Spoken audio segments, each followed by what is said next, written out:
Et en te rendant toute la gloire, Mande sote que te bradia kataraba sutere brosha naravia sutere dosa.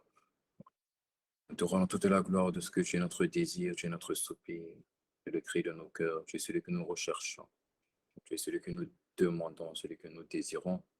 Et ce soir encore, nous venons dans ta présence, dans l'optique de te rencontrer, dans l'optique de te connaître, dans l'optique d'avoir une parole qui vient de ton cœur.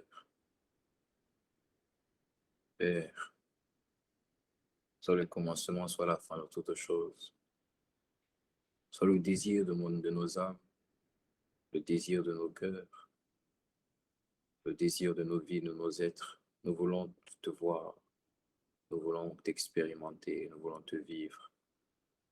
Nous ne voulons pas chercher les choses de ce monde, mais nous voulons te chercher, toi. Que tout ce qui était pour nous comme un gain devienne comme une perte, à cause de l'excellence de la connaissance de Christ, pour lequel j'ai renoncé à tout et j'ai tout abandonné. Et je vois tout comme une perte, comme de la bouffe, comme du déchet, comme des choses sans valeur, afin de te trouver en Christ, non par ma loi qui vient de la justice, non par ma justice qui vient de la loi, mais par la justice de Dieu qui vient de la foi en Jésus-Christ. Nous voulons t'aimer, nous voulons que tu prennes toute la place. Nous ne demandons pas les choses, nous ne demandons pas la réputation, pas l'approbation des hommes, par la popularité, par l'impact, parce que même ceux qui te servent dans l'intimité, tu les connais. On ne refuse pas ces choses, mais ce n'est pas le but, Seigneur, de notre quête. Donc, ce qu'on veut, c'est toi. C'est te connaître, c'est t'aimer, c'est être amoureux de toi, c'est vivre pour ton plaisir, afin que notre vie te fasse plaisir. La Bible dit que tu as dit à tes anges, tu as dit, regardez, tu as dit à Satan, regarde sur la terre, qui est comme mon serviteur Job. Et tu prenais plaisir à la vie de Job. Viens prendre plaisir à nos vies. Parce que tu regardes notre vie, viens prendre plaisir. Plaisir au dévouement que nous mettons pour toi. Plaisir à la soif de te connaître. Plaisir au désir de te rencontrer. À la faim de manger, toi qui es le pain de vie. Alors tu as imploré ce soir. Ta présence a imploré. Ton règne a imploré. Ton amour a imploré. Ta fidélité est implorée. La fusion est implorée. La romance est implorée. Ta présence est implorée. Imploré. Tu es imploré. Tu es imploré. Tu es imploré. Saint-Esprit, imploré. Tu es imploré. Tu es imploré. Tu es imploré. Esprit de Dieu, imploré. Toi seul, tu es imploré. Tu es imploré. Tu es imploré. Saint-Esprit, imploré. Toi seul, tu es imploré. Personne d'autre, tu es imploré. Tu es imploré, supplié, supplié, Jésus, tu es supplié, ta présence, tu es supplié, ton règne, tu es supplié, Jésus-Christ supplié, tu es supplié, wow, tu es supplié, tu es supplié, Jésus-Christ. Désiré juste toi, tu es désiré parmi nous, tu es désiré en nous, tu es désiré.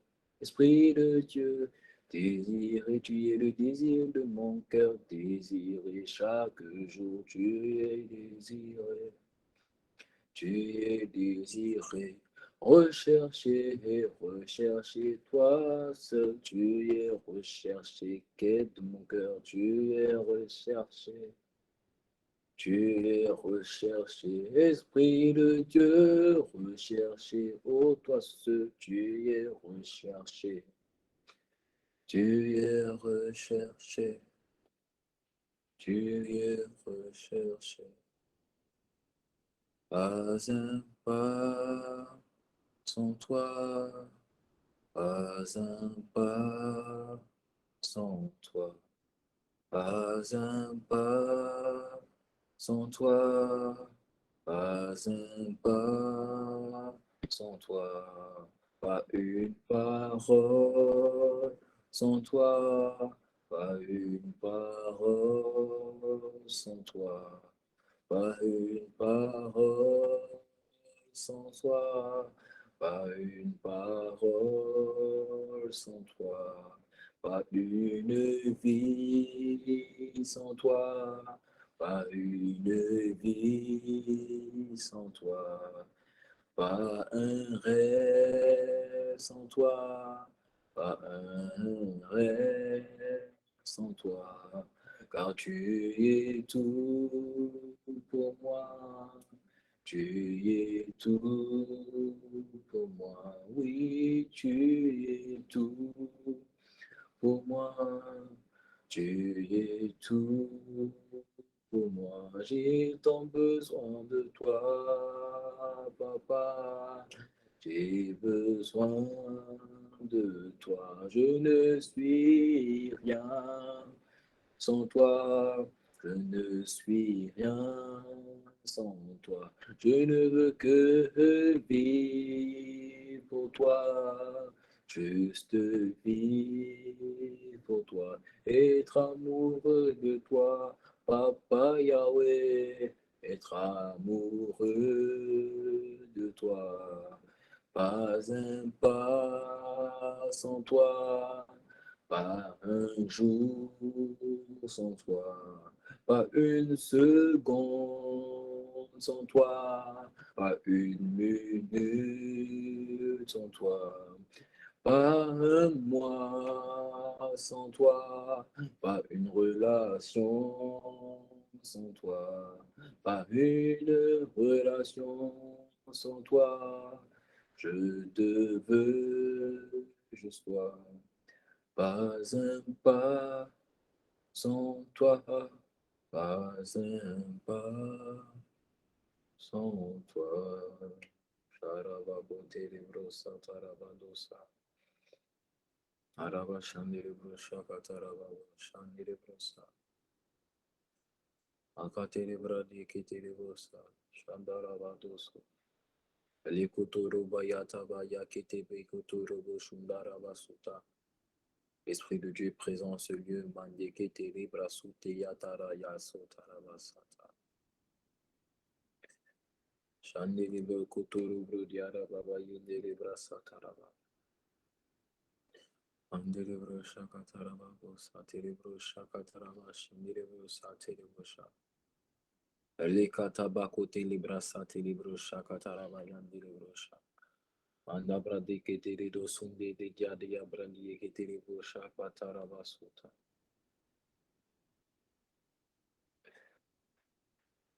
Je m'attends à toi, Dieu mon pourvoyeur,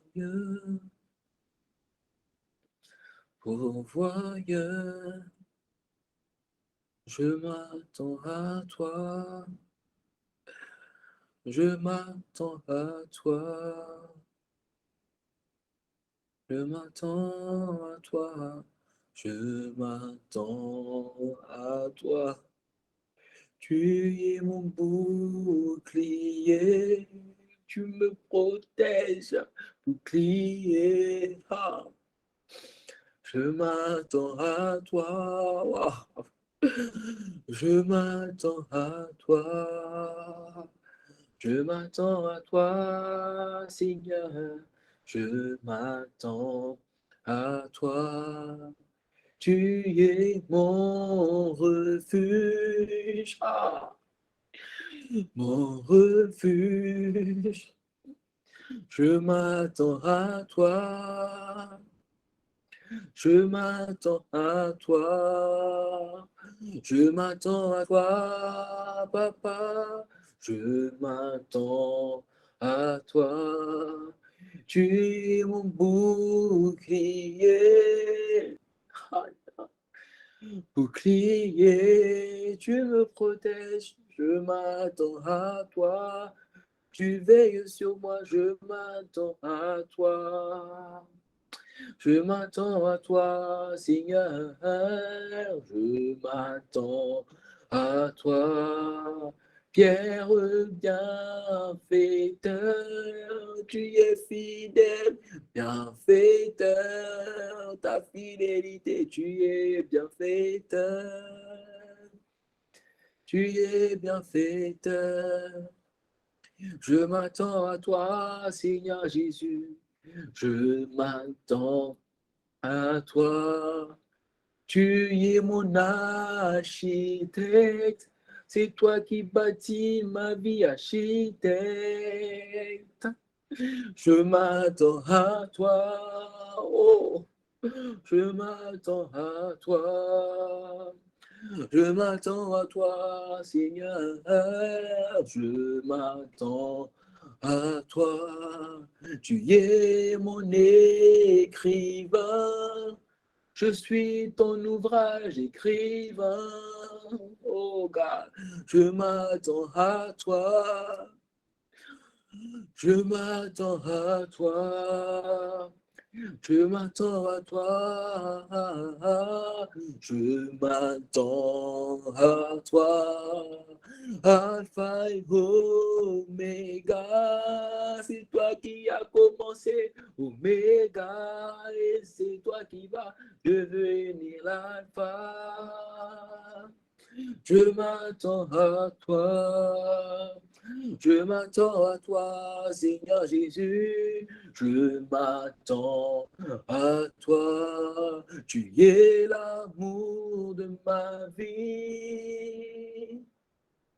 De ma vie, je m'attends à toi, mon héritage, je m'attends à toi, tu es mon trésor, je m'attends à toi, je m'attends à toi, Esprit consolateur, tu guéris les cœurs brisés, consolateur. Je m'attends à toi, je m'attends à toi, je m'attends à toi, Esprit de Dieu, je m'attends à toi, tu es mon héritage, oh Rabadia, héritage, Esprit de Dieu, je m'attends à toi. Je m'attends à toi, je m'attends à toi ce soir, je m'attends à toi. Tu es l'amour de ma vie, wow. De ma vie, wow. Je m'attends à toi, yes, Lord. Je m'attends. Tu es tout pour moi, Seigneur. Je m'attends à toi. Tu es l'amour de ma vie. Tu es tout pour moi. Je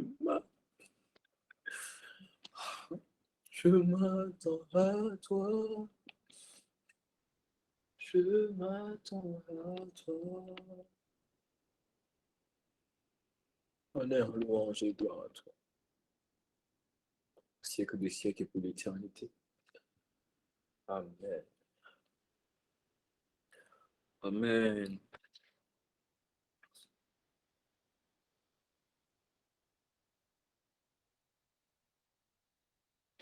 Ah, Seigneur, merci. Amen. Et comme il dit Amen, on continue. Ah, Seigneur, merci. Gloire à Jésus.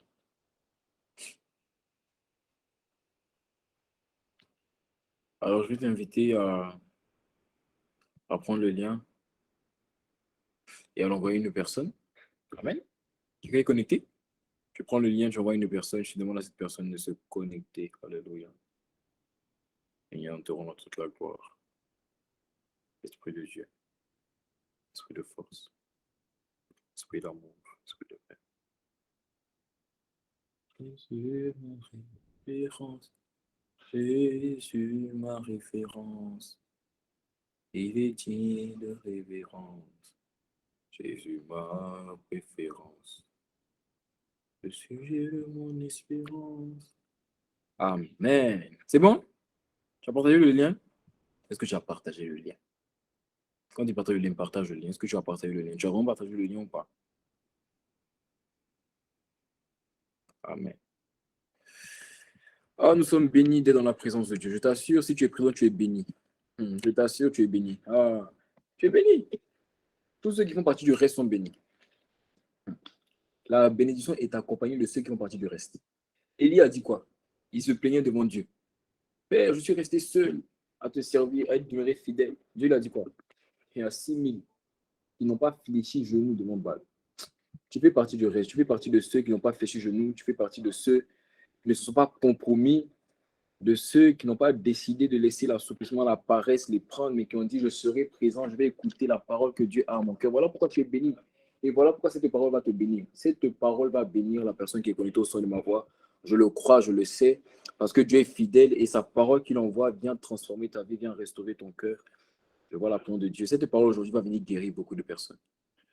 La parole d'aujourd'hui va venir guérir beaucoup de personnes, va venir restaurer le cœur brisé, va venir transformer les vies, va venir guérir les malades, parce que la parole contient la guérison, elle contient la libération, elle contient la délivrance. Moi, je crois que cette parole va faire un travail grandiose ce soir. Parce que la parole est très simple, elle est très facile à comprendre, mais elle vient du cœur de Dieu. À partir du moment où elle vient du cœur de Dieu, tu as l'assurance que ta vie ne peut pas rester là où elle est. À partir du moment où ça vient du cœur de Dieu, tu as l'assurance que ta vie ne peut pas demeurer au stade où il est. À chaque fois qu'une parole vient du cœur de Dieu, tu vas à une étape supérieure, tu vas à une dimension supérieure, tu vas à un niveau supérieur, et je crois que Dieu t'envoie. Quelqu'un me dit Amen. Dieu t'envoie. Nous te rendons toute la gloire, prendre le contrôle de toutes choses. Nous te supplions par ta grâce. Amen.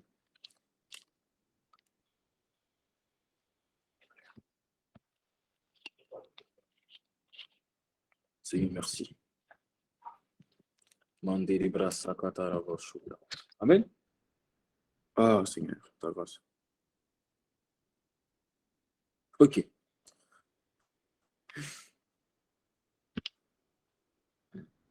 Alors, par la grâce de Dieu, nous sommes à la 11e semaine de notre série. Ta bouche est une source d'espoir. Et Dieu a été fidèle pendant maintenant 11 semaines, c'est combien de mois? 11 semaines, c'est 2 mois et 3 semaines. Donc la semaine prochaine, on a 3 mois. Waouh! 3 mois de série. C'est fort, hein? Ça veut dire, tu sais, la qualité, quand tu vois Dieu s'établir comme ça, parole en parole, de semaine en semaine, ça veut dire que c'est trop fort. Ça veut dire que c'est de la qualité. C'est de la qualité. Dieu n'agit pas seulement en quantité, il agit aussi en qualité. Quelqu'un me dit Amen. Et sa qualité parle depuis 11 semaines. Tous les messages sont importants. Tous les messages sont puissants. Tous les messages transforment des vies. Voilà pourquoi à toi qui es connecté depuis la première semaine, qui n'a raté aucune semaine, je t'assure, tu as remarqué que ta vie n'était pas de toi à moi, de toi à moi, de toi à moi. Le jour où tu as commencé cette série et aujourd'hui, est-ce que ta vie c'est la même chose? Non, c'est pas possible. C'est pas possible. La parole de Dieu t'a envoyé dans une nouvelle dimension, dans un shift. Que ce shift-là s'est intensifié aujourd'hui. Quelqu'un me dit Amen. Alors nous sommes à la 11e semaine. Et pour toute cette série, c'est-à-dire du début jusqu'à la fin, le Seigneur a annoncé une parole prophétique. Il a annoncé une parole prophétique qui ne m'a pas révélé au début de la série, mais qui m'a révélé au milieu de la série, mais qui a commencé à agir dès la première semaine. Donc Dieu m'a révélé une parole prophétique concernant cette série, qui n'a pas relâché la première semaine, qu'il a relâché au milieu de la série, mais qui avait commencé à agir depuis la première semaine. Quelle parole? Il a dit, le temps, la saison pour le divorce perpétuel avec les prisons de ta vie est arrivé. C'est-à-dire que Dieu a sonné la séparation avec les prisons de ta vie. Voilà pourquoi les prisons ne peuvent pas demeurer. Que le péché veut qu'il ne peut pas, il va dégager. Que cette blessure émotionnelle, qu'elle le veut, qu'elle ne veut pas, elle va dégager. Parce que le Seigneur a annoncé une parole. Et quand on n'obéit pas à la parole de Dieu, là, il se lève. Or, quand il se lève, ses ennemis se dispersent. Donc, je t'assure que celui qui a parlé et la parole qui a parlé contre toi est obligé de dégager. Elle va dégager. Mais si elle dégage aujourd'hui, mais si elle dégage demain, elle va dégager. Pour certains, je reconnais que ça a déjà commencé à dégager, n'est-ce pas? N'est-ce pas qu'il y a certains prisons de ta vie qui ont commencé à dégager? Il y a d'autres pas encore. Mais le problème, c'est qu'il faut juste que tu montes ta foi. Il faut que tu montes ta foi. Réécoute les messages, prie avec, réécoute les messages. Tu verras que, sans même t'en rendre compte, les prisons là vont commencer à fuir. Elles vont dégager. Les prisons, ils ne vont pas demeurer là. Ah non. Elles vont dégager. Quelqu'un me dit Amen. Elles vont dégager. Ah. Là, tu le temps du divorce avec les prisons de ta vie est arrivé. Divorce perpétuel, c'est-à-dire à partir du moment où tu as divorcé dans cette saison, ils ne reviendront pas. Les prisons ne reviendront pas. C'est-à-dire que tu les annules aujourd'hui une bonne fois pour toutes. Quelqu'un me dit Amen. Et on a dit, je ne vais pas revenir dessus en profondeur, mais on a dit depuis le début de la série que lorsque tu veux divorcer avec une prison, tu devras détruire ce qu'on appelle les fondements. Par le texte de base de Acte 16, on a expliqué que dans chaque prison de ta vie, c'est-à-dire dans le péché, dans les blessures émotionnelles, dans les mauvaises habitudes. Mais j'ai donné une définition très simple, j'ai trouvé une définition très simple des prisons. Les prisons, en fait, c'est toutes les situations de ta vie qui sont contraires à la parole de Dieu. À chaque fois que tu vois une situation de ta vie qui est contraire à la parole de Dieu, c'est une prison. Aussi simple que ça.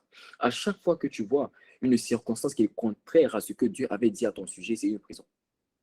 À chaque fois que tu vois le rejet, là où Dieu t'a aimé, c'est une prison. À chaque fois que tu vois l'impudicité, là où Dieu a dit que tu es le temple du Saint-Esprit, c'est une prison. Donc à chaque fois que tu vois une situation, une circonstance contraire à la parole de Dieu, c'est ça qu'on appelle une prison. Quelqu'un me dit Amen. Donc, la prison de ta vie, en fait, si tu as bien suivi depuis la première semaine, on a dit que dans les prisons, il y a 4 choses. Mais que lorsque tu veux détruire une prison, il te sera plus sage de quoi? De combattre ce qu'on appelait quoi? On appelait quoi? Quelqu'un peut mettre en commentaire rapidement ce qu'on appelait les fondements.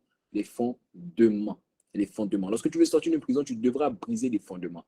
Et on a expliqué que les fondements des prisons, c'est tout simplement la parole sur laquelle une prison est établie. J'ai pris plus de 8 semaines, 9 semaines pour t'expliquer qu'un fondement, c'est tout simplement une parole. Une parole qui parle contre toi. Autrement dit, à chaque fois que tu vois une situation de ta vie qui est contraire à ce que Dieu a dit à ton sujet, c'est parce qu'il y a une parole qui parle contre toi, afin de te garder esclave de ça. Lorsque tu vois l'impudicité, rappelle-toi, ce n'est pas à cause d'une personne que tu es impudique, c'est à cause d'une parole qui a parlé contre toi. Un mensonge spirituel. Car il y a une seule vérité. La vérité, c'est la parole de Dieu. Mais il y a des mensonges spirituels qui parlent. Il y a des mensonges spirituels qui se promènent dans l'air. Et lorsqu'on les accepte, ils deviennent en nous une réalité. Voilà pourquoi ce que tu vois de ta vie, c'est la réalité, mais ce n'est pas la vérité. Le péché, là, c'est la réalité, mais ce n'est pas la vérité. Et ce péché est devenu une réalité parce que tu as cru au mensonge que le diable t'a envoyé. Donc, chaque prison est soutenue par une paille, par un mensonge. Mais si tu as bien suivi mon message de la semaine dernière, tu vas te rendre compte que j'ai dit les fondements ne sont plus non seulement des paroles, mais les fondements, c'est aussi celui qui parle. Qui se rappelle, j'ai dit ça la semaine dernière. J'ai dit la semaine dernière que les fondements, là, ce n'est pas seulement une parole, c'est aussi celui qui a parlé. Donc, quand on dit un fondement d'une prison, lorsque tu vois une prison de ta vie, rappelle-toi, ce n'est pas seulement une parole, mais c'est aussi celui qui a parlé. Pour dire quoi? Pour dire que lorsque tu vois une prison de ta vie qui demeure, que tu n'arrives pas à t'en débarrasser, il faut savoir que la personne qui la soutient, c'est le démon qui est caché derrière cette prison et c'est la parole qu'il a relâchée contre toi. Je t'explique en te donnant un exemple. Une personne qui est impudique, quel est le fondement de sa prison d'impudicité? C'est qu'il y a un démon d'impudicité qui a parlé contre lui et qui a dit celui-là sera impudique. Celui-là sera impudique est la parole qui accompagne la prison, mais celui qui a parlé est le démon qui accompagne la prison. Donc un fondement, c'est celui qui a parlé et la parole qu'il a relâchée. Quelqu'un me dit Amen. Donc, lorsque je te dis que pour sortir des prisons, tu devras détruire les fondements, ça veut dire que tu devras faire la guerre et à la parole et à celui qui a parlé. Quelqu'un me dit Amen. Quelqu'un me comprend? Je suis en train de faire un petit récapitulatif. Quelqu'un me dit Amen. Donc, les fondements, c'est celui qui a parlé et la parole en elle-même. Celui qui a parlé et la parole en elle-même. Alors, la semaine dernière, je t'ai expliqué en fait que les fondements, ce n'est pas simplement une parole, c'est aussi une entité. Pourquoi Dieu a fait ça? Pourquoi Dieu a permis que les fondements ne soient pas seulement une parole, mais aussi celui qui parle? Afin que lorsque tu devras détruire les fondements, tu ne vas pas t'attarder, tu ne vas pas seulement avoir une option, mais tu auras 2 options. Voilà pourquoi, pour divorcer perpétuellement des prisons qui parlent contre toi, parce que Dieu a annoncé, il a dit le temps du divorce perpétuel avec les prisons est arrivé, mais pour manifester cette parole-là, pour manifester le divorce perpétuel avec les prisons, tu as deux choix. Quelqu'un me dit Amen. Lorsque tu veux divorcer avec les prisons, tu as 2 choix, tu as 2 options. La première option, c'est quoi? C'est ce qu'on a dit pendant plus de 10 semaines. On a dit, soit tu identifies la parole qui parle contre toi et tu la confrontes avec la vérité. Ça veut dire quoi? Ça veut dire que je dis que chaque prison est soutenue par une parole. Donc, ce premier choix, en fait, c'est ce qui consiste à prier, à chercher Dieu et à demander à Dieu, Seigneur, révèle-moi la parole qui parle contre moi. Quand est-ce que ça a commencé? Révèle-moi cette parole. Et lorsque Dieu te révèle cette parole, c'est très facile, ça devient automatique. Tu as juste à confronter cette parole-là contre quoi? Contre la parole de Dieu, qui est la vérité. Et automatiquement, qu'il y a cette confrontation, tu es libre. Mais j'ai expliqué la semaine dernière, j'ai dit que ce n'est pas dans tous les cas que Dieu va te révéler cette parole-là. C'est très important de comprendre ça. Ce n'est pas dans tous les cas que Dieu va te donner cette parole. Voilà pourquoi il ne faut pas que ce soit ta seule option. Il ne faut pas que ce soit ta seule alternative. Ce n'est pas dans tous les cas que Dieu va te révéler cette parole. Pour la simple et bonne raison que j'ai compris une chose, c'est que Dieu souvent ne nous révèle pas des choses par manque de maturité. Quelqu'un me dit, Amen, je développe. Tu sais, il y a des paroles qui ont été relâchées dans ta vie et qui soutiennent les problèmes de ta vie, mais qui ont été relâchées à cause de l'implication d'une autre personne.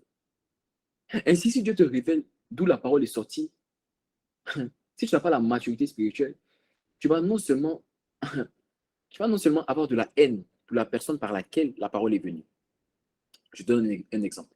Beaucoup de personnes ont des paroles de rejet qui parlent contre leur vie. Mais bien souvent, c'est lié au fait, si Dieu te révèle, tu vas voir que bien souvent, c'est parce qu'avant la naissance, ton père ne te voulait pas ou ta mère ne te voulait pas. Ainsi, si Dieu te révèle que la parole de rejet là est venue parce que ton père ne te voulait pas, tu vas non seulement avoir le rejet, mais tu vas avoir la haine contre ton père. Quelqu'un me dit Amen.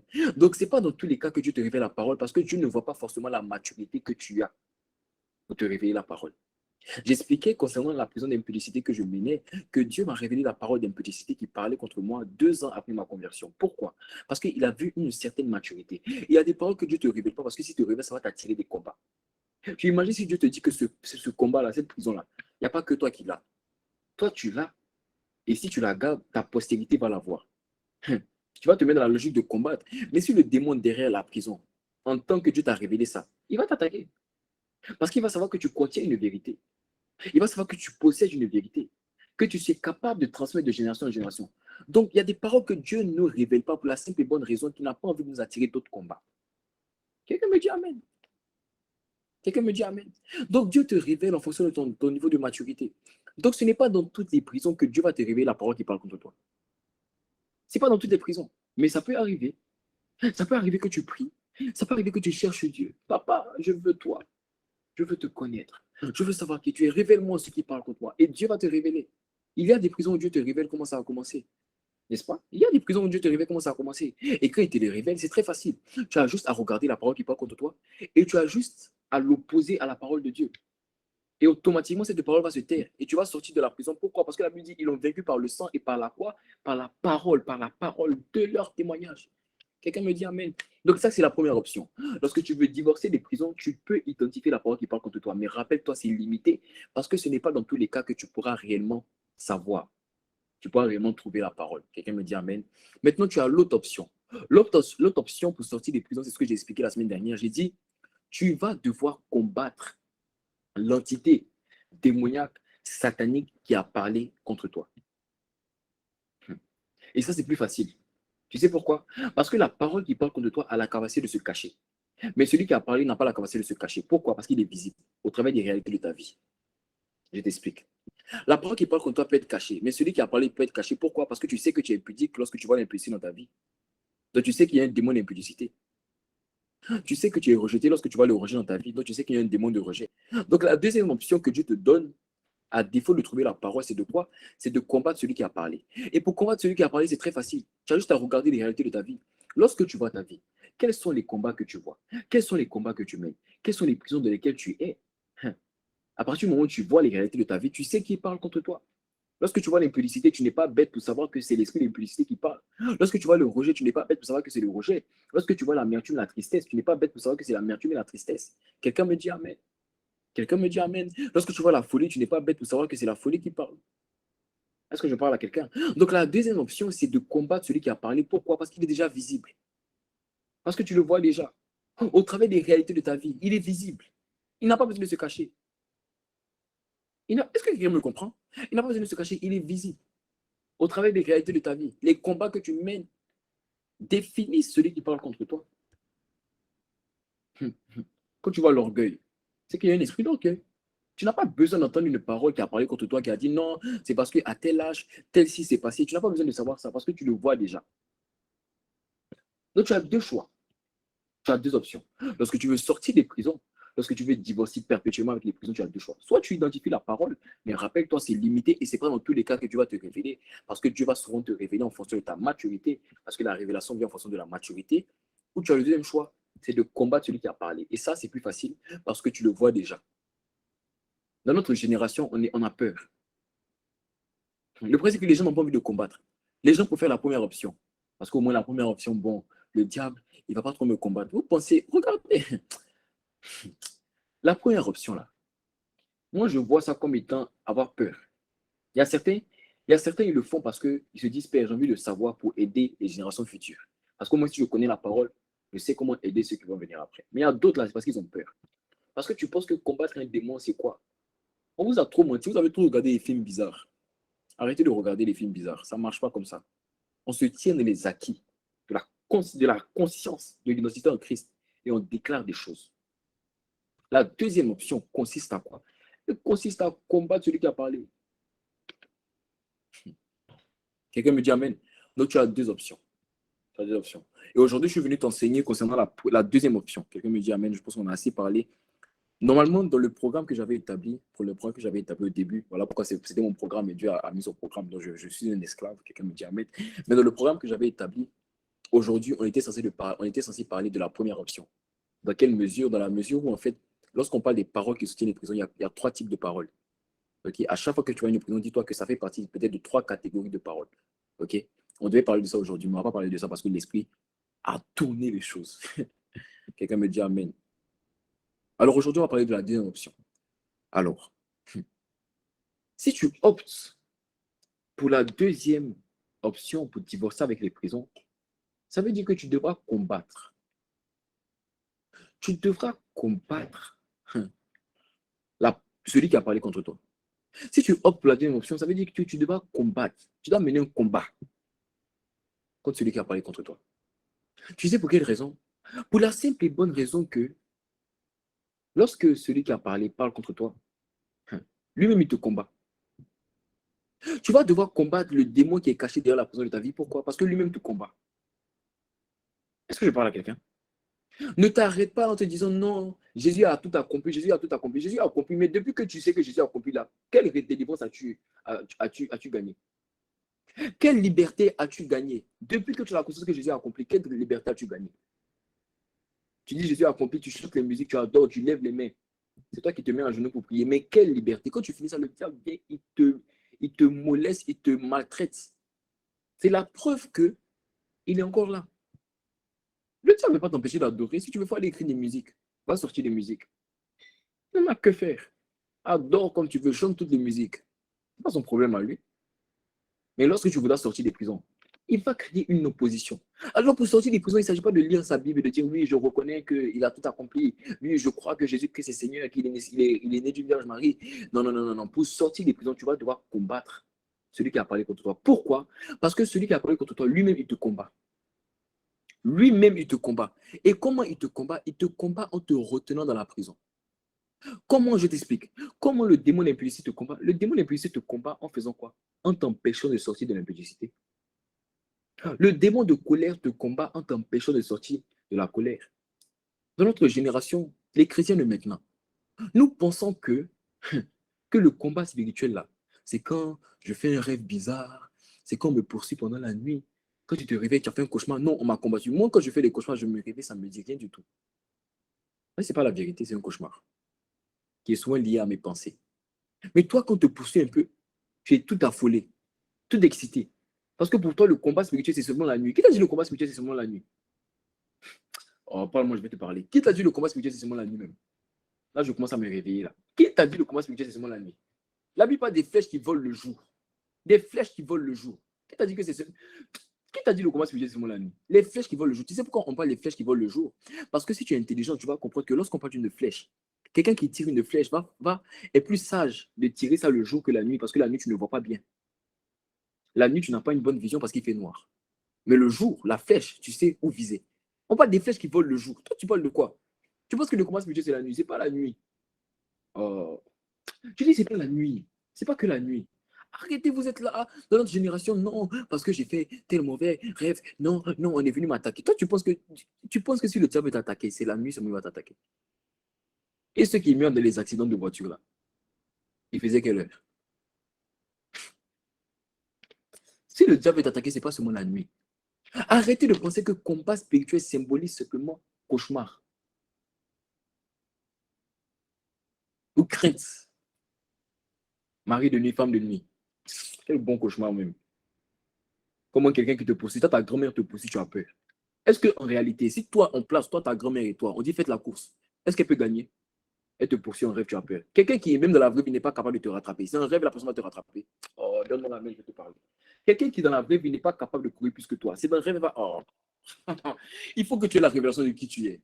On me poursuit, on me poursuit, on me poursuit. Une grosse dame comme ça ne peut pas te rattraper dans la vraie vie. C'est un rêve, elle va te rattraper. C'est parce que tu n'as pas la révélation de qui tu es.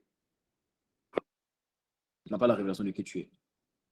Mais c'est la vérité.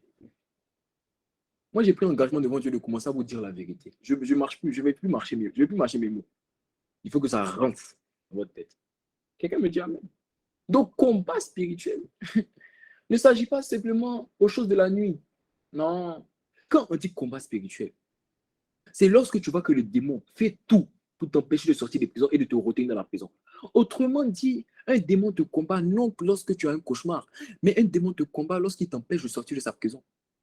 Oh, je pensais que quelqu'un allait me dire Amen. Un démon te combat lorsqu'il n'a pas envie que tu sors de l'impudicité. Le démon de colère te combat lorsqu'il n'a pas envie que tu sortes de la colère. Le démon de tristesse te combat lorsqu'il n'a pas envie que tu sortes. De quoi? De la tristesse. C'est comme ça qu'il te combat. C'est là qu'il te combat. Quelqu'un me dit Amen. C'est là qu'il te combat. Hein? Donc tu dois combattre celui qui a parlé contre toi parce que celui qui a parlé contre toi, lui-même, il te combat. Et comment il te combat? Il te combat comment? En faisant tout pour te retenir dans la prison. À chaque fois que tu vois un démon faire tout pour te retenir dans la prison, il est en train de te combattre. Il est en train de te combattre. Et on a expliqué. On a dit comment est-ce que les démons, les cachés derrière les prisons, font pour nous retenir dans la prison. On a dit, ils envoient vers nous ce qu'on appelle les mauvaises cibles. J'ai expliqué c'est quoi les mauvaises cibles. J'ai dit que les mauvaises cibles, c'est trois choses. Parce qu'on parle des prisons de nos vies, c'est trois choses. On a dit c'est les chaînes des prisons, c'est les portes, c'est les geôliers. Si tu n'étais pas là pour les messages, pour comprendre ça, va réécouter les messages, toi sur YouTube. Le lien va s'afficher dans quelques instants. Tu vas juste regarder, tu vas appuyer, tu vas t'abonner et tu vas regarder les messages. Parce que si on doit rentrer dans ça, on va passer plus de temps qu'on est censé. Quelqu'un me dit Amen. Donc, lorsque le diable veut te retenir dans les prisons, il va t'envoyer ce qu'on appelle des mauvaises cibles. On a dit que les mauvaises cibles, c'est les chaînes, les portes et les geôliers. Les chaînes symbolisent quoi? Les chaînes symbolisent des choses autour de toi, en toi, au travers des pensées, parce que les pensées, c'est aussi des chaînes qui te rappellent le péché. Lorsque tu vois une photo qui te rappelle le péché, lorsque tu vois un style musical, lorsque tu vois un numéro de téléphone, lorsque tu vois un habit, un parfum, ces choses à te rappeler une prison, ça te rappelle une prison. C'est ce qu'on appelle une chaîne. Lorsque tu vois une saison de l'année, une semaine du mois, un jour de la semaine, une heure dans la journée, qui te rappelle une prison, c'est ce qu'on appelle une porte. C'est-à-dire, toi, à chaque été, à chaque hiver, tu es malade. Non, c'est comme ça, je suis frileuse. Tu n'es pas frileuse, c'est un démon d'infirmité. Ma soeur, tu n'es pas frileuse. C'est un démon d'infirmité qui vient te faire croire que tu es frileuse. Tu n'es pas frileuse, c'est un démon d'infirmité. Quelle frileuse.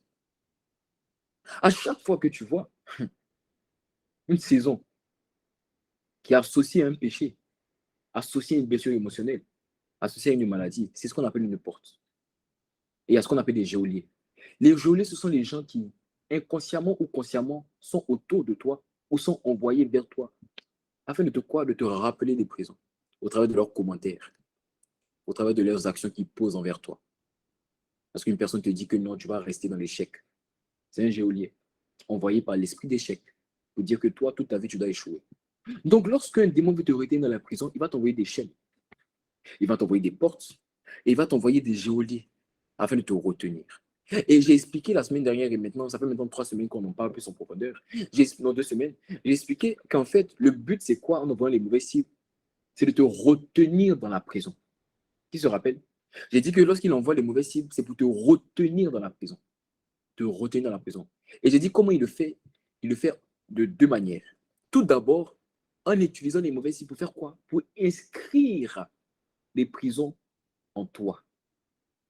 Lorsque tu vois qu'il envoie des commentaires des gens, lorsque tu vois qu'il envoie des photos impudiques pour te faire tomber dans l'impudicité, lorsque tu vois qu'il envoie des saisons, des photos, des choses vraiment comme ça, lorsque tu vois qu'il envoie des commentaires des personnes pour te rappeler le péché, pour dire que tu es pécheur, son premier but, c'est de te faire quoi? C'est de t'inscrire les prisons en toi. Autrement dit, c'est de te faire accepter que tu es prisonnier. Lorsque tu entends tes amis te dire non, toi, tu vas rester dans ça toute ta vie, tu ne vas pas sortir. Ce n'est pas eux qui parlent, non. C'est le démon caché derrière la prison qui est en train de parler par eux pour inscrire en toi la mentalité, pour te faire accepter que tu es prisonnier. Accepter la mentalité. Il vient inscrire en toi. Quelqu'un me dit Amen. Il vient inscrire en toi. Il vient inscrire en toi. Et lorsqu'il finit d'inscrire en toi, qu'est-ce qu'il va faire? Il va te faire subir les prisons.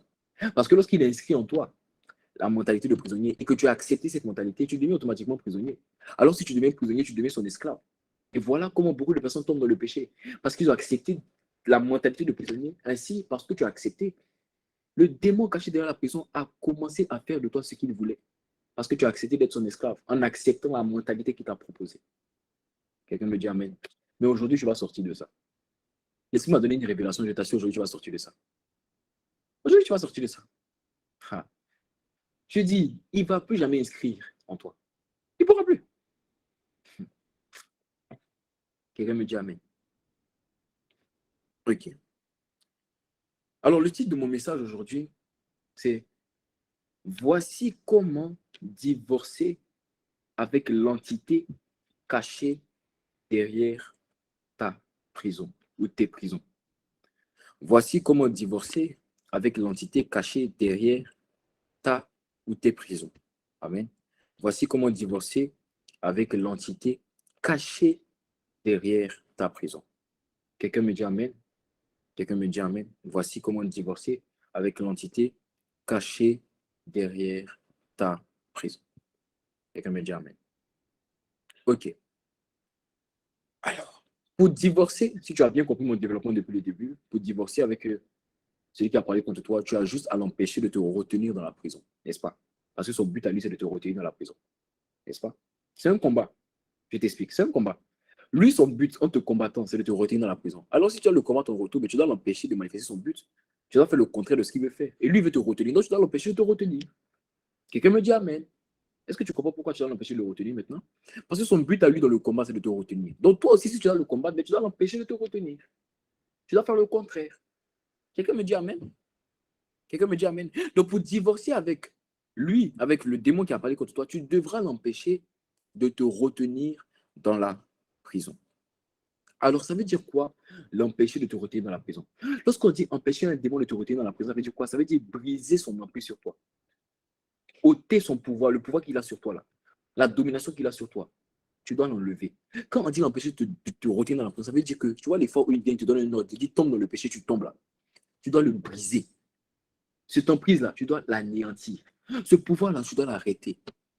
Ce mandat, cette autorité qu'il a là, cette domination qu'il a, tu dois l'arrêter. C'est ça qu'on appelle l'empêcher de te retenir dans la prison.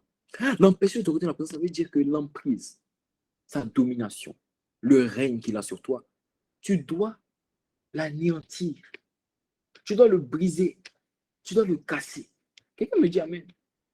Je pensais que quelqu'un qui était prêt à casser l'emprise du diable, celui allait me dire Amen. Mais j'ai l'impression, je vois 2-3 personnes qui mettent les commentaires, je ne vois pas les autres. On dirait qu'il n'y a que 2-3 personnes qui veulent briser l'emprise.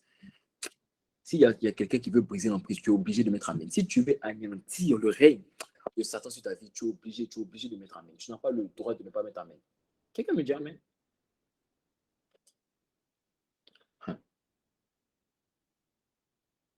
L'empêcher de te retenir dans les prisons, ça veut dire briser son emprise sur toi. Briser son emprise sur toi. Mais rappelle-toi, on a dit que comment il fait pour te retenir dans la prison, ou encore comment il fait pour avoir son emprise sur toi, je t'ai expliqué, j'ai dit, il inscrit d'abord. Il inscrit d'abord et après il te fait subir. Il inscrit en toi. En toi sur quoi? Sur ton cœur. Ça, je l'ai expliqué la semaine dernière. Tu peux aller réécouter le message. Il va d'abord inscrire en toi, c'est-à-dire sur ton cœur, sur ton cardia. Et lorsqu'il inscrit des prisons sur ton cœur, il va maintenant posséder ce qu'on appelle les pensées du cœur. Tu vois ces pensées qui ont l'impression de venir de ta tête, mais qui ne viennent pas de ta tête parce que lorsque ça monte de ta tête, ça contient des palpitations, ça contient les désirs. N'est-ce pas qu'il y a des photos auxquelles tu penses, ça contient les désirs, ça contient les envies, tu vois? C'est ça qu'on appelle les pensées du cœur. Ça a l'impression que ça vient de la tête, mais ça ne vient pas de la tête parce que ça contient des désirs, ça contient des envies. Donc lorsque le diable vient inscrire la mentalité de prisonnier sur ton cœur, lorsqu'il vient inscrire la mentalité de prisonnier sur ton cœur, son but à lui, c'est de venir posséder ce qu'on appelle les pensées de ton cœur. Et lorsqu'il va posséder les pensées de ton cœur, il va maintenant te tenter. Il va t'envoyer la tentation. Et lorsqu'il voit que tu as beaucoup de pensées de ton cœur, lorsque tu as beaucoup de pensées du cœur qui est liée à lui, c'est comme ça que tu tombes dans le péché. Tu tombes dans le péché pas parce que le démon est trop fort. Tu tombes dans le péché parce qu'il a trop de pensées de cœur en toi.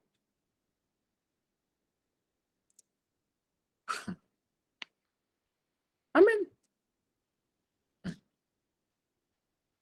Quelqu'un me dit Amen. Donc tu vas devoir briser cette emprise-là. Alors, comment on fait pour briser cette emprise? Je vais montrer deux manières. Aujourd'hui, je vais te parler de la première manière. La semaine prochaine, on aura l'occasion de voir la deuxième. Aussi, Dieu nous permet dans 2 semaines. Parce que je pense que ça sera dans 2 semaines, mais je ne sais pas. OK? Quelqu'un me dit Amen. Alors, la première manière pour briser l'emprise de Satan, de ses démons sur toi, des prisons sur toi, la première manière, c'est tu vas devoir, en fait, ne permets plus. C'est ça la manière. Le premier point, c'est ne permets plus à l'entité d'inscrire les prisons en toi. Ne permets plus à l'entité d'inscrire les prisons en toi. C'est-à-dire aujourd'hui, demain, après-demain, chaque jour de ta vie, ne permets plus jamais qu'une entité, un démon caché derrière une prison, inscrive les prisons en toi. Autrement dit, ne permets plus jamais que quelqu'un, un démon, vienne mettre la mentalité des prisonniers en toi. Ne le permets pas. Lorsque tu veux briser son emprise sur toi, sur ta vie, jamais, je ne vais jamais, tu vas devoir permettre à une entité d'inscrire les prisons en toi. Ne permets plus à l'entité d'inscrire les prisons en toi. Ne permets plus. Tu ne vas plus permettre. Est-ce qu'il y a une personne qui ne va plus permettre qui est connectée au sein de ma voix? Aïe, aïe, aïe. Ne permets plus. Ne permets plus à l'entité d'inscrire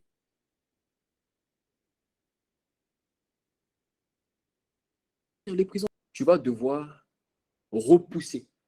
Tu vas devoir réprimer. Tu vas devoir éloigner de toi ce qu'il envoie pour garder son emprise sur toi. Et on a dit, qu'est-ce qu'il envoie? On a dit, il envoie les mauvaises cibles. On a dit, il envoie les chaînes. On a dit, il envoie les portes. On a dit, il envoie les geôliers. On a dit, il envoie les photos.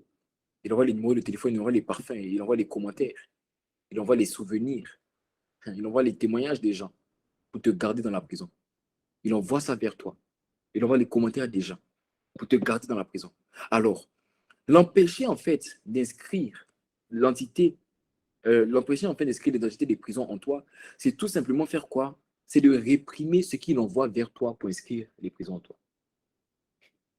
L'empêcher, ne plus permettre à l'entité d'inscrire les prisons en toi, c'est de repousser, de réprimer, d'éloigner de ta vie ce qu'il envoie vers toi pour inscrire les prisons en toi. Et qu'est-ce qu'il envoie? Je répète, ce sont les chaînes, les choses autour de toi, les choses qui te rappellent le péché, les photos, les memories. Et puis, le diable, quand la Bible dit que le monde est sous la puissance du malin, c'est vrai. C'est vrai. Parce que même les choses les plus insignifiantes sont utilisées par Satan pour envoyer vers toi, sont utilisées par les entités pour envoyer vers toi la mentalité de prisonnier. Même Snapchat, tu vois des memories. Et quand tu vois des memories, tu te rappelles que hey, c'est à l'époque où j'ai rompu avec mon ex. La blessure émotionnelle revient. Je dis, regarde ce qu'il m'a fait, celui-là. À cause de quoi? À cause des memories de Snapchat. Toi, tu penses que non, Snapchat, c'est juste un ordinateur. Ah non, il y a quelque chose derrière qu'on appelle la puissance du malin, qu'on appelle le monde dominé par le malin. Toutes choses sont faites dans l'optique de te retenir dans la prison. C'est très subtil. Lorsque tu vois un commentaire, Il y a une personne qui ne parlait plus avec toi. Parce que vous êtes sortis, vous avez été vous parler en mauvais termes. Et tu entends la personne a dit ça de toi. Ça montre quelque chose encore en toi. C'est le démon qui a parlé contre toi là. L'esprit de haine, là, de colère, là, qui a permis ça, afin de te retenir dans la prison de la colère. Lorsque tu vois une photo d'impudicité que tu avais supprimée, mais que quelqu'un te ramène, tu ne sais pas pourquoi la personne t'a ramené comme ça. C'est l'esprit d'impudicité qui a fait ça.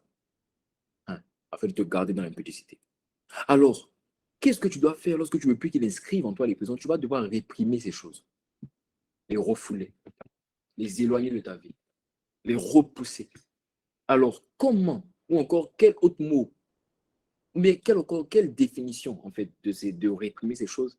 C'est tout simplement de garder son cœur. Lorsqu'on dit réprime les mauvais cibles qui vont envoyer vers toi, ça veut tout simplement dire qu'il faut garder ton cœur. Il faut garder ton cœur. J'aimerais dire à quelqu'un que ne te trompe pas. Le diable va t'envoyer les mauvais cibles. Si toi, tu penses que tu vas vivre sur la terre, tout le monde va t'aimer, toujours une bonne réputation, des mauvais commentaires. Jésus a marché sur les eaux, il a une mauvaise réputation. Jésus a guéri des malades, il a eu des fausses accusations. Il était venu sauver l'humanité. On a dit que c'était un voleur, un corrompu. On a dit qu'il méprisait l'autorité, qu'il ne respectait pas César.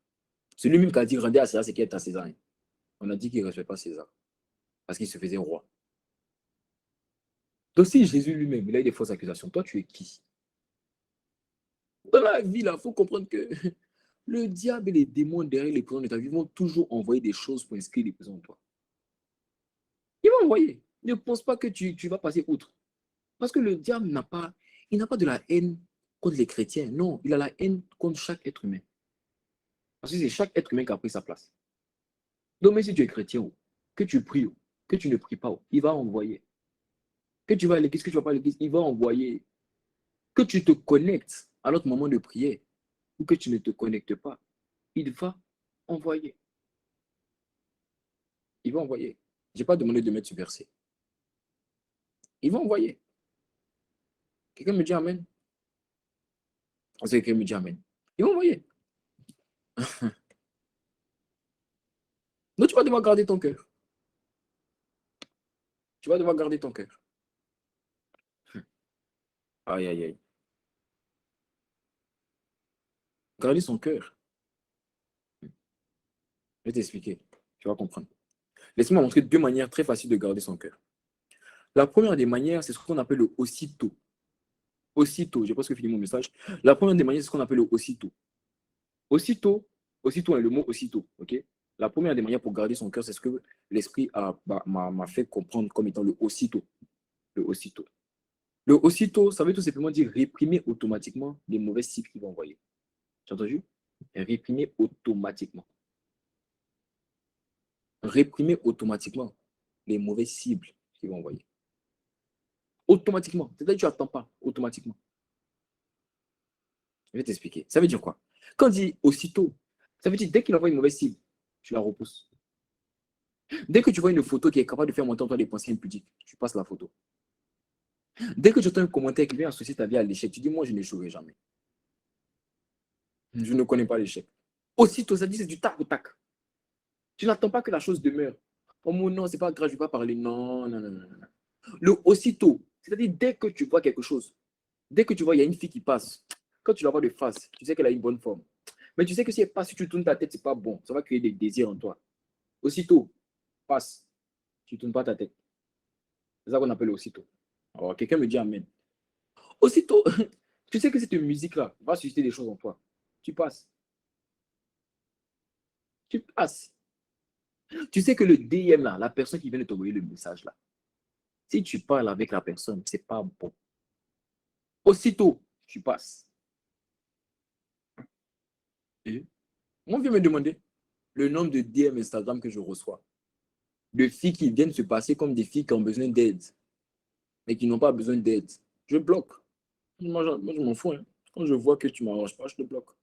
Aussitôt. J'attends. Non. Ce qui concerne mon cœur, là, demeurer ferme, je m'en fous. Aussitôt. Aussitôt, c'est ça. C'est-à-dire, dès que la mauvaise idée vient, tu relâches. Toi aussi, tu réponds. Aussitôt. Je vais t'expliquer. Allons ensemble dans Matthieu 15, du verset 26 à 27. Matthieu 15, verset 26 à 27. La Bible dit, il répondit. Donc là, on parle de l'histoire de la femme cananéenne. Et la Bible dit, Jésus, en fait, la femme cananéenne est venue demander la guérison de sa fille. Vous imaginez? Mais en fait, dans la loi, pourquoi vous allez pas, pourquoi beaucoup n'ont pas compris le passage? En fait, pourquoi Jésus a répondu comme ça? Parce que Jésus a dit quoi? Il n'est pas bien de prendre le pain des enfants et de le jeter aux petits chiens. Beaucoup de personnes ont dit Jésus a insulté, il n'a pas insulté. En fait, d'abord, avant même de parler de cette phrase, il faut comprendre pourquoi Jésus a d'abord repoussé la femme. Parce que d'abord, dans la loi juive, ceux qui étaient restés à Canaan, c'était les Samaritains. Or, les Samaritains ne devaient pas avoir des associations quelconques avec les Juifs. Parce que les Samaritains contestaient le fait qu'il y ait le temple à Jérusalem. Pour eux, ce n'est pas normal que le temple soit à Jérusalem dans la mesure où Abraham, où tous les patriarches ont adoré Dieu, ont créé des autels sur la montagne de Samarie. Quelqu'un me dit Amen. Donc pour eux, ils sont contre le fait d'avoir un temple en fait. D'avoir un temple à Jérusalem. Ils se disent non, pourquoi il faut forcément aller à Jérusalem? Oh, nos patriarches sont venus aussi sur nos montagnes. Est-ce que je parle à quelqu'un? Donc il y avait cette guéguerre-là. Ça, c'est ta petite culture générale. Amen. Maintenant, regardez. Donc regardez. Il répondit, il n'est pas bien de prendre le pain des enfants et de le jeter aux petits chiens. J'aimerais t'expliquer ce passage. Jésus n'a pas insulté la femme. Non. Jésus était juste en train de tester le aussitôt de la femme. Il était en train de voir si celle-là, elle s'est réellement gardé son cœur. On continue. Oui, Seigneur, dit-elle, mais les petits chiens mangent les miettes qui tombent de la table de leur maître. Je vais t'expliquer. Il n'est pas bien de prendre le pain des enfants et de le jeter aux petits chiens. Ça veut dire quoi? Jésus, en fait, était en train de tester le aussitôt de la femme. Comment? En lui envoyant une mauvaise cible. Un commentaire. Quel commentaire? En mode, tu es indigne de la guérison. Est-ce que ça veut dire? Il n'est pas bien de prendre le pain. Ça veut dire quoi? Ça veut dire que tu es indigne et de le donner aux petits chiens. Ça veut dire quoi? Ça veut dire que tu n'es pas digne de manger la nourriture des hommes. N'est-ce pas que tu reçois beaucoup de commentaires qui te disent non, toi, tu n'es pas digne d'être guéri parce que tu as péché. Tu n'es pas digne de sortir du péché parce que hier tu es tombé. Tu n'es pas digne, tu n'es pas digne, tu n'es pas digne. C'est une mauvaise cible. Tu n'es pas digne parce que tu as fait ci. Tu n'es pas digne parce que tu as fait ça. Tu n'es pas digne parce que tu as fait ci. Non, ça va s'arrêter. Je dis ça va s'arrêter. Regardez. Il dit, il n'est pas bien de prendre le pain des enfants et de le jeter aux petits chiens. Il est en train de tester sa foi. Jésus ne l'a pas insulté. Il est en train de tester en fait le aussitôt pour voir s'il sait garder son cœur. Alors, qu'est-ce que j'ai compris et qu'est-ce que je comprends actuellement? C'est que les mauvaises cibles ne viennent pas dans l'optique de te faire du mal, ça vient tester ton cœur. Les mauvaises cibles viennent voir l'état de ton cœur. Viennent voir ta capacité à garder ton cœur. Lorsque tu entends un commentaire déplacé, ça ne vient pas te faire du mal, ça vient voir si tu as la capacité de garder ton cœur. Il n'est pas bien de prendre le pain des enfants et de le jeter au petit chat. Jésus est en train de tester la capacité de la femme cananéenne à garder son cœur. Et regardez, elle a dit quoi? Elle a répondu aussitôt. Oui, Seigneur, dit-elle. Mais les petits chiens mangent les miettes qui tombent de la table de leur maître. Elle a répondu automatiquement. Qu'est-ce qu'elle avait compris? Elle a compris qu'une manière de garder son cœur, c'est de pratiquer le aussitôt. Aussitôt, ça veut dire quoi? Ça veut dire en fait, tu dois poser un acte en retour à la mauvaise cible qui vient. C'est-à-dire, à chaque fois que tu vois une mauvaise cible qui vient pour inscrire les prisons en toi, qu'est-ce que tu dois faire? Tu dois poser un acte. Tu dois donner une réponse. C'est ça qu'on appelle le aussitôt. Pour garder ton cœur, tu vas souvent devoir opérer dans le aussitôt. C'est-à-dire, tu vas souvent devoir poser un acte. Tu vas souvent devoir répondre. Parce que tu vois une photo déplacée qui est capable de te faire tomber dans le péché. Comment tu réponds? Tu passes la photo ou tu la supprimes. C'est ça qu'on appelle le aussitôt. Lorsque tu vois une parole qui parle contre toi, quelqu'un qui a dit ça à ton sujet, qu'est-ce que tu vas devoir faire? Tu vas devoir dire non, ce n'est pas ce qui va se passer. Tu vas devoir répondre aussitôt. À vous qui partez à l'hôpital et les docteurs disent non, tu ne pourras pas guérir avant tel moment. Tu dois lui dire non, je vais guérir. C'est ça qu'on appelle le aussitôt. Le aussitôt est un commentaire, est une réponse, soit par des paroles ou soit par une action qui vient répondre à la mauvaise cible que le diable envoie vers toi. Et qui vient empêcher automatiquement au diable d'inscrire la mentalité en toi. Pourquoi? Parce que tu la refuses. Tu n'attends même pas qu'elle rentre. Tu la refuses. Aussitôt, dès que la mauvaise cible vient, tu la refuses. Tu la repousses, tu la refoules. Et comment? Par une réponse, par une action. C'est ça. Ne te dis pas non, je vais aller prier, c'est pas grave, c'est pas grave. Je vous dis la vérité, la réponse n'exclut pas le pardon. Chrétien, chrétienne, Je vous prends tous comme mes petits frères et mes petites sœurs. Je vous dis la vérité. Ce n'est pas parce que tu es silencieux que tu pardonnes mieux. Oh. Pas parce que tu es silencieux que tu pardonnes mieux. Tu peux répondre, pas avec agressivité, avec douceur. Et dis ce que tu as dit, ça ne me plaît pas. Ou même pas ça. Dis le contraire même de quoi? Le contraire de ce que la personne a dit. Tu dis juste le contraire. La personne dit que tu serais un échec, tu es imputé. Tu dis non, je ne suis pas imputé, je suis saint. Maudit là, non, moi je suis béni. Je ne connais pas la malédiction. C'est ça. Tu n'as pas besoin. Vous pensez trop que non, comme tu es silencieux, Dieu n'a pas. Tu sais pas, il y a des circonstances où Jésus a répondu. Ah, il y a des circonstances où il a répondu. Il y a des circonstances où il a répondu.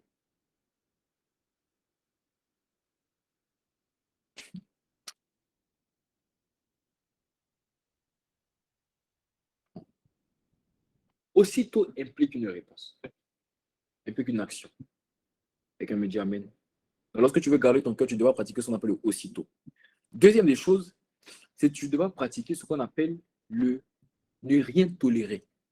Ne rien tolérer, ça veut dire que tu vas devoir réprimer, repousser toutes les mauvaises cibles. Est-ce que j'ai dit moitié? Est-ce que j'ai dit moitié? Est-ce que j'ai dit le quart? Est-ce que j'ai dit dixième? Est-ce que j'ai dit à 99%? J'ai dit toutes les mauvaises cibles. Lorsqu'on parle de rien tolérer, c'est-à-dire que tu réprimes tout. À chaque fois que tu vois une mauvaise cible, tu la réprimes. Quelle que soit la mauvaise cible, tu la réprimes. Quel que soit par qui ça vient, tu la réprimes.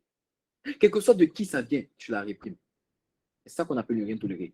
Pour garder ton cœur, tu vas d'abord devoir pratiquer le aussitôt, c'est-à-dire directement, automatiquement, tu réprimes, mais tu vas devoir aussi tout réprimer. Ce qu'on appelle ne rien tolérer. Regardons, Marc 5, verset 3 à 4. On atterrit. Marc 5, verset 3 à 4. La Bible dit, cet homme avait sa demeure dans les sépulcres et personne ne pouvait plus le lier, même avec une chaîne. Quoi? Cet homme avait sa demeure et personne ne pouvait le lier, même avec quoi? Avec une chaîne. Car souvent, il avait eu des fers aux pieds, il avait été lié de chaînes, mais il avait rompu les chaînes et brisé les fers. Et personne n'avait la force de le dompter. Et personne n'avait la force de le dompter. Combien de fois?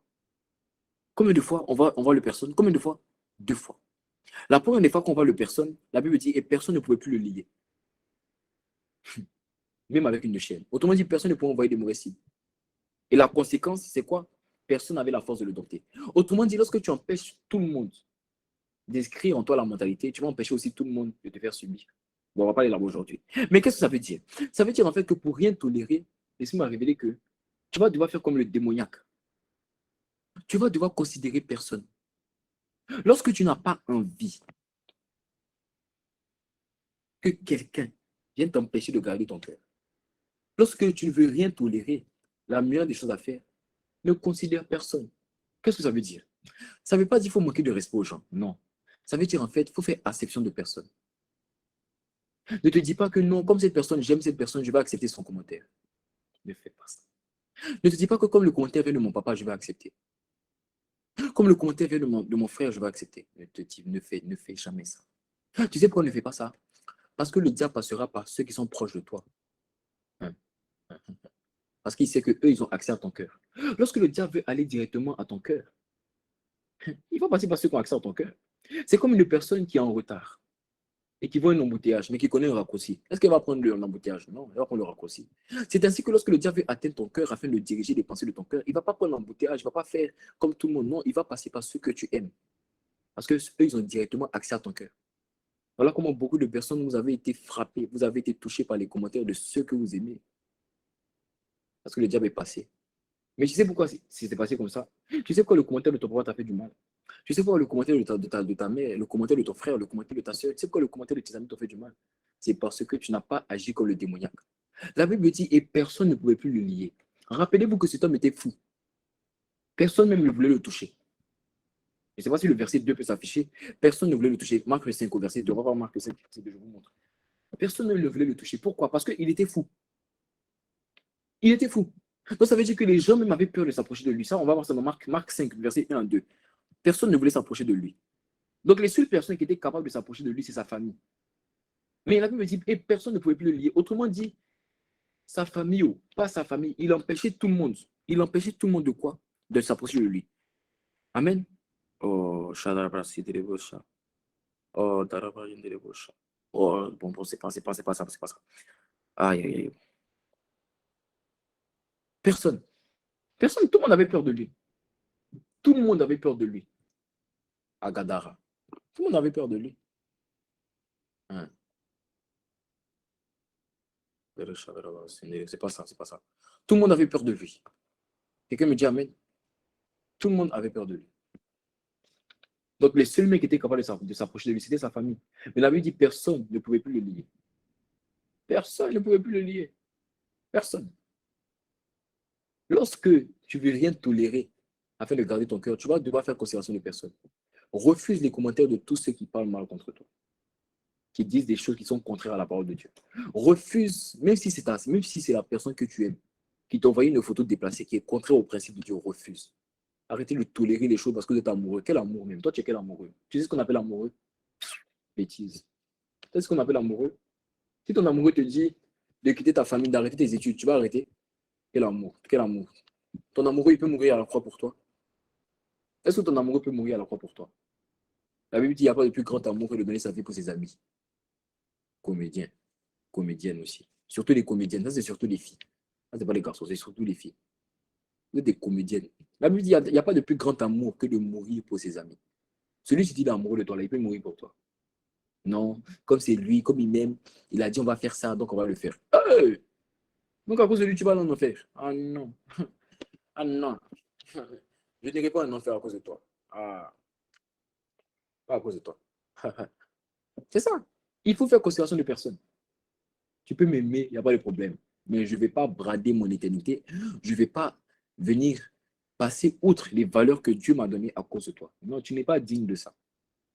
Considération de personne. Ton père, ta mère, à partir du moment où cette personne veut t'amener à faire quelque chose qui est contraire au principe de Dieu, tu dois refuser. C'est ça qu'on appelle ne rien tolérer. Parce que tu veux garder ton cœur. Parce que tu as besoin de garder ton cœur pour empêcher au démon qui parle contre toi d'inscrire les prisons en toi. Parce que s'il inscrit en toi, il va pouvoir te retenir dans la prison. Tu as besoin de garder ton cœur. Alors pour garder ton cœur, tu as deux choses à faire. Donc aussitôt, c'est-à-dire réprimer automatiquement, à l'instant T, les paroles qui sont envoyées pour te faire du mal, les choses qui sont envoyées pour te faire du mal, et de réprimer toute parole, toute chose qui est envoyée dans l'optique de te faire du mal. Voici comment on divorce avec l'entité cachée derrière ta prison, derrière les prisons.